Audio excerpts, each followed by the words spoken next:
Broadcasting from the business capital of the world, this is the Podcast Business News Network. Welcome back to the show. We are excited to have Amy Stolberg joining us here today. She's a private psychotherapist, also a life coach at Amy Stolberg Therapy. That's amystolbergtherapy.com. She's from Rochester, New York, and I know you're upstate, so that's kind of near Lake Ontario, right? But Yes, it you're is. coaching people all over the world, right? I am. I do. Great. Yes. Well, please introduce yourself to our listeners today to start, Amy. I am Amy Stolberg. I, like you said, live in upstate New York. I am a psychotherapist of 25 plus years. Moved into the life coaching because I realized my clients didn't want to leave me after the imminent crisis and mental health stuff. And really, what I was doing was a lot of life coaching. So that kind of became a natural progression of what I do. Oh, great. Well, we're excited to have you here, but I think it's important before we get to know more about the business and how you're helping others. I'd like to find out more about you. Would you mind sharing a little bit about your background? I know you're the fourth of five children. Could you share a little bit about that? Sure, I am the fourth of five children, born to all the same parents. Grew up pretty poor. My parents were, young loves, didn't have the best of, skills as far as helping to, teach their children health and coping, communication, not the best for, physical, mental health, financial health. Um, and it kind of led me in a direction in my life at a very young age. Um, I, learned to have to deal with the circumstances at hand, and just never let it get in the way of who I imagine someday I could become. Oh, my goodness. Well, here you are. Then you graduated from high school. You worked. Could you share your circumstances after that, and then how do you got into this field? Sure. I did graduate from high school. We moved around a lot, probably like 8 times, before the time I graduated. I had decided to go away to college, not because I was an academic person, but because I didn't know what else to do. And the people around me were going to college. And, I remember one school counselor saying, shoot for the stars and settle for less only if you have to. And so I thought, I don't ever want to look back and wonder, what if, what could have been. At least I would know that if I tried and I failed, Yeah, that at least I tried. exactly. So, I asked questions, I moved in that direction. And in spite of the fact that I was not encouraged by my family, and I was the first one in the family to ever go to college, there wasn't a roadmap for me. But I had to just trust and believe that there was something else out there. And that's what others that I looked up to told me. And I had to move in that direction. Can I be honest with you? I feel like Yep. I'm talking to myself. I'm the youngest of three. My parents, we didn't have a good childhood, a lot of fighting, chaos in the house, very dysfunctional home, middle income. I still paid off my college loans like 10 years ago, so we didn't have money. And the same situation, my older sister, my brother never went to college. My parents never talked about going to college. It wasn't, and if I didn't learn from my friends around me and the counselor at school, like, oh, I have to go to college, like, I didn't get it. So I could empathize with you. And I know some people are fortunate to have parents that are, very helpful in that, but not everybody gets dealt those cards. And so I commend you on what you've done and myself, because it's not an easy thing to do, Absolutely. going in blind and not having any siblings or people to look up to who are showing us the way. So It, I love that about you. You're a it hard wasn't worker. even No. It wasn't even that I wasn't encouraged, but I was actually discouraged because I Ah, think there was a belief that I couldn't do it, whether I couldn't do it financially or I couldn't do it academically. I wasn't a big academic person. I got through by the skin of my teeth. And there wasn't money because, we were poor. yeah. And, somebody saw something in me that I didn't see in myself and kind of motivated me to go that direction. And what I knew is that I had worked so hard from such a young age that I didn't want to work that hard the rest of my life for so little bit of money. And I didn't want to end up like my parents, sadly, divorced, having, struggling in their life, Yeah. a lot of things along the way. And so, I kind of went with it and, just kept asking questions. And, it wasn't easy. It wasn't easy, but it was worth it. Oh my goodness. Well, thank you for sharing this. And now here you are. And then you ended up, I guess, in psychotherapy. How did that happen? You figured like, tell me the transition where you said, I could do this. I want Well, to help I people. I guess since I was young, I was always the one my friends would come to talk about what was going on with them. Maybe because I understood, the discomfort and pain that other people were going through because of my own discomfort and pain. And, I did go to college and I knew I wanted to work with people. So I did get my bachelor's in social work. I worked for a year working with kids with emotional disturbance and felt like I hit a plateau. And I started asking questions again. And it was, you know, just something in the universe that allowed me to get the golden egg, and I ended up going for my master's, not because I was actually thinking about it at the moment, but because I was asking questions. And I inadvertently ended up in the office of people who were making decisions about those kind of things. And I didn't even realize I was applying and interviewing for admissions. And they said, "Hey, as far as I'm concerned, you're in. We'll see you in class in 3 weeks. You figure out the rest." And so I did end up going for my master's. And following that, I went to work, back at a non-for-profit where I stayed for 20 years. And then when the budget went belly up, I got 30 days and a thank you. And it made me have to dig down and figure out what I was going to do next. And, a couple things I pieced together and then ended up doing some online therapy for one and then two online therapy forums that are out there, and then thought, let me open up my private practice just to keep my clinical skills going. Oh, And if all I can make is enough to cover my tiny little office, then that was enough for me.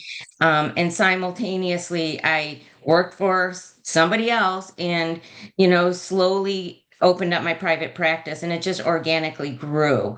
And to the point that I had to let the other things, drop off so I could focus on my private practice. And I mean, the rest is pretty much, history.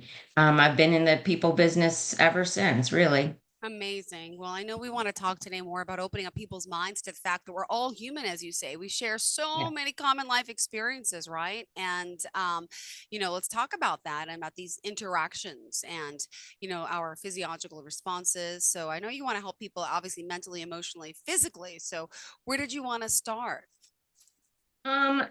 Just yes, opening up our minds to the fact that, we are all human. It doesn't matter where we were born, who we were born to. That's just a random act of whoever your higher power is or the universe. What language you speak, what color your skin is, what your personal characteristics are.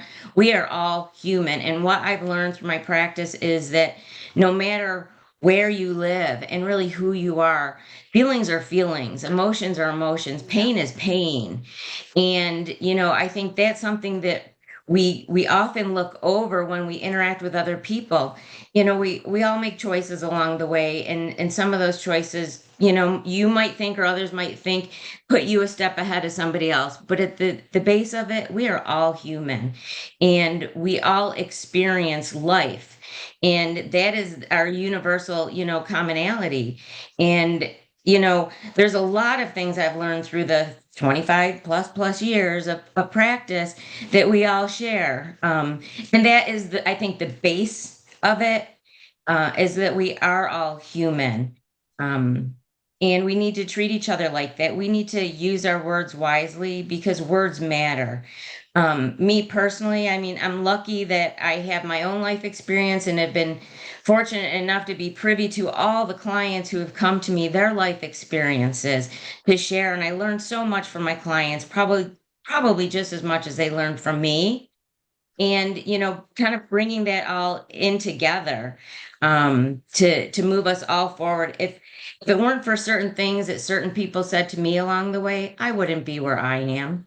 Got it. Yeah. So you're helping now individuals from children to adults. What is the age that you work with? I spent 20 years working with children and their families. I transitioned to adults. Then I've kind of settled into my favorite population is 18 to, I want to say, 55. I love that transition for people from that age 18 into life as an adult, whether that be college or the workforce, really taking on the life experience independently. It's an amazing transition to see my clients go through. So I have a lot of those early transitions for those young adults.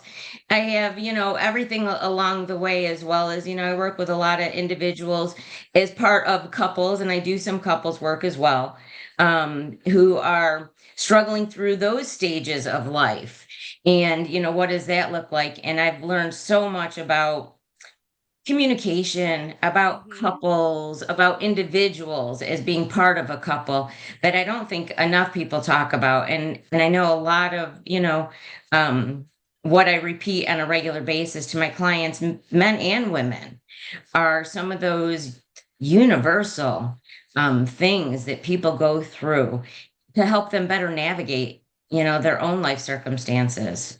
Oh, amazing. Could you share a client or a story or two, some, the types of things that you're working with specifically with people that can maybe emanate and empathize with others today? Sure. I think that, it really starts my work with like the young adult on is our relationship stuff really starts not just with our family of origin, how we grew up, where we grew up, the things we learned overtly and covertly from our families, our life experiences along the way, good and, traumatic that help us become who we are. One of the big things that I have seen over and over and over again is the connection to how we set ourselves up as young adults in Yeah. the mating rituals, let's call it, that result in the divorce rituals or the struggles later on in a relationship or in life. And I use a lot of metaphors with my clients, things that they hold on to, that they can think of. And so many times my clients go, oh my God, I stopped and I thought, what would Amy say? What would Amy Yeah. do? And I said, I swear I'm going to get those little rubber bracelets that say WWAS or I love that. WWAD, Yeah. because they think of the metaphors. But one of the things that I have kind of coined is female peacocking, and it's the ritual that young women go through when they're Yeah. trying to attract their mate. Is you Well, put I've out been all trying to your do that for 20 something years. I'm 45, still hasn't worked, but I am putting out my peacock feathers. I'm trying. we put up all our pretty feathers to attract our mate. Oh, Look at me. I am, beautiful. I am educated. I can cook. I can clean. I can be your maid, mother, and whore. Pick me, pick me. And then when you do get the guy, after a while, you realize that holding up all those beautiful, colorful feathers is yeah. difficult. Hmm. People put on a mask when they meet other people. We all do at first. And at some point, the mask comes down. And the peacock feathers are part of that mask. Look at me. Look how perfect and beautiful I am. Choose me. But it sets up couples for their own destruction, their own failure, because both men and women put on those masks.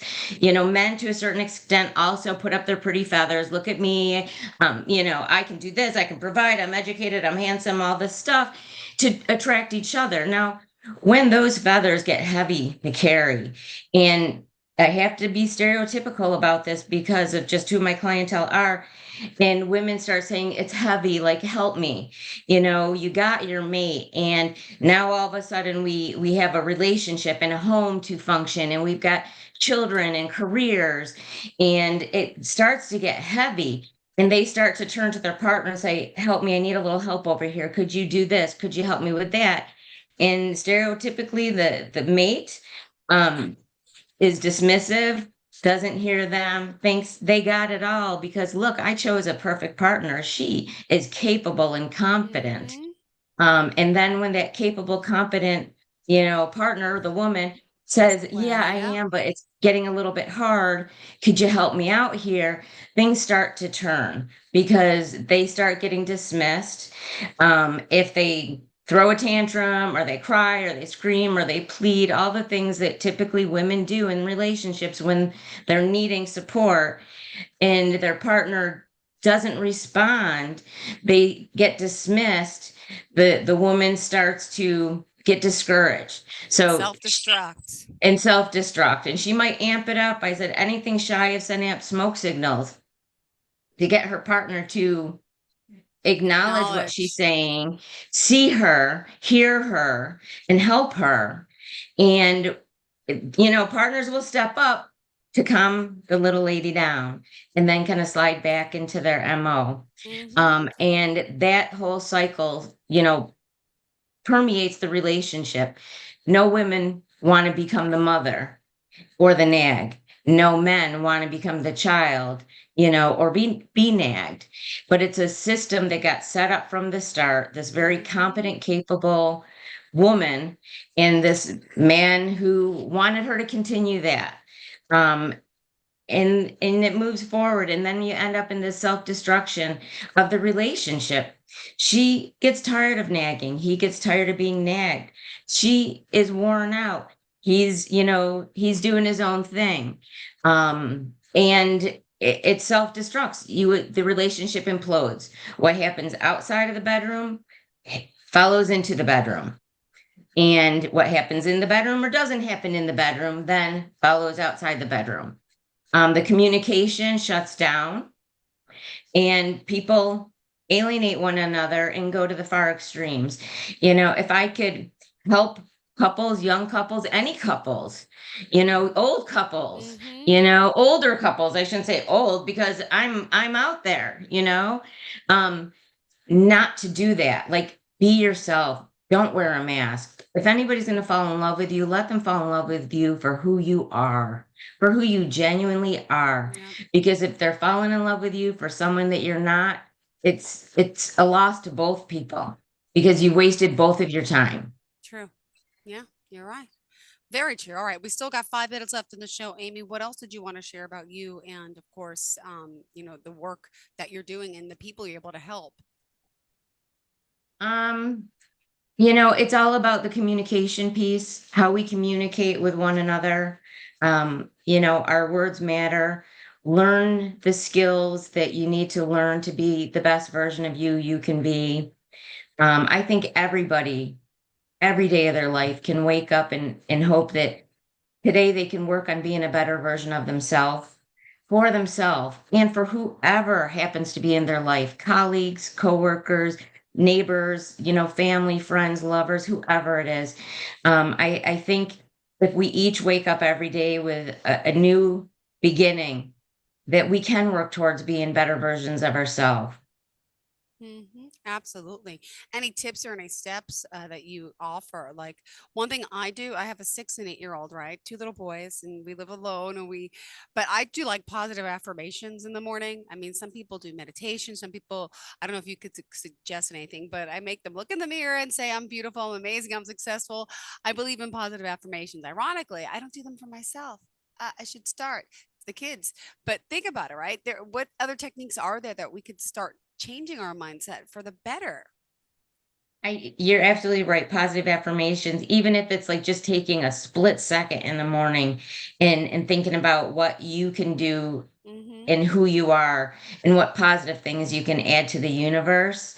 Um, I think the Superman pose is a funny thing, but so true. If you wake up every morning and think, I can do it. I can take it on. There's part of you that shifts that mindset. There's a thing called the cognitive triangle: thinking, feeling, doing, thinking, feeling, doing. If you think positive, you feel positive, you do positive. If you do positive, you perpetuate thinking, feeling, doing positive. Yeah. So every day, start fresh and new. Try to let go of what yesterday was, the past, whatever it is. You're starting today fresh and new. You get the new opportunity to make something good out of it. With a little bit of grit and grace, it can be done.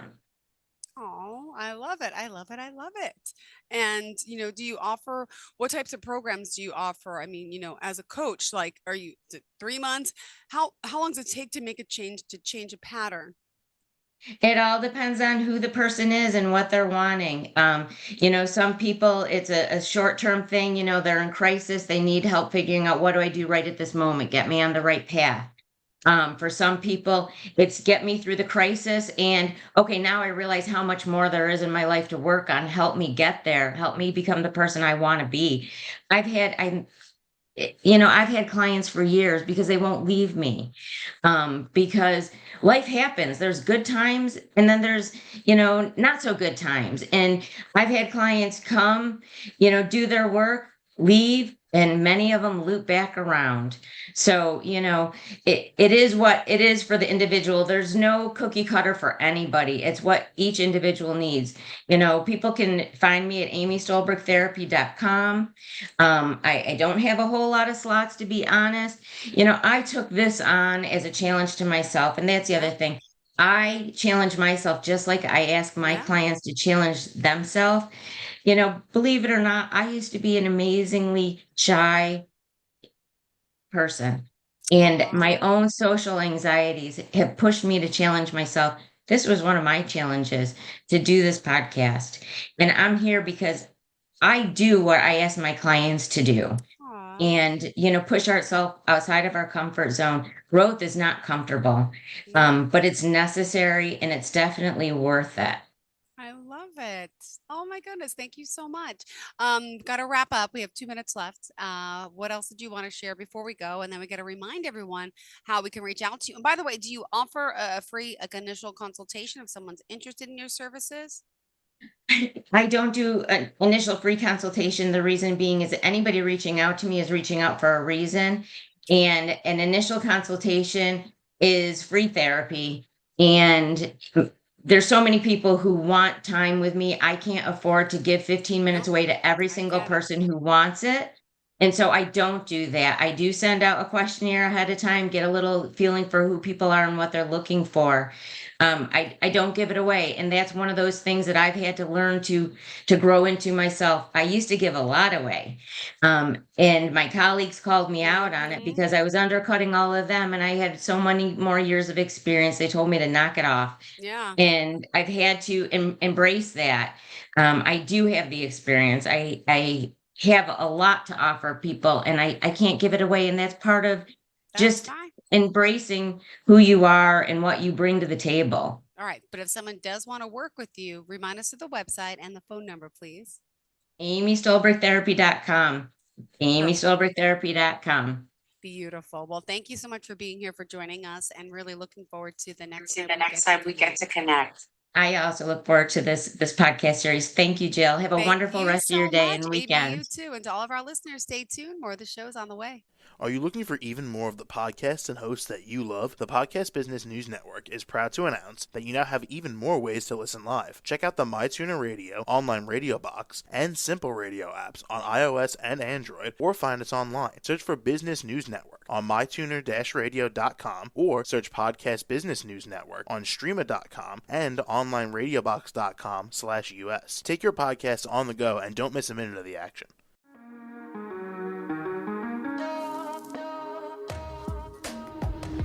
Broadcasting from the business capital of the world, this is the Podcast Business News Network.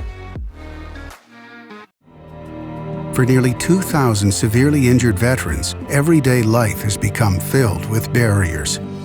Day-to-day simple tasks can become pretty daunting. I have to carry my chair up 2 flights of steps or have somebody do it for me. What scares me the most is just the falling. When I'm struggling with my house, I think, to have that one great barrier just knocked down, it's crucial. Home for Our Troops is a wonderful nonprofit that builds a mortgage-free, fully adaptive, handicap-accessible house. And there's no catch. It'll be our very first home that we've ever owned. This is a game changer. This is where your life begins again. We need you to join us in completing this important mission. Please visit hfotusa.org and help build homes and rebuild lives. Because of you, everything's going to be okay.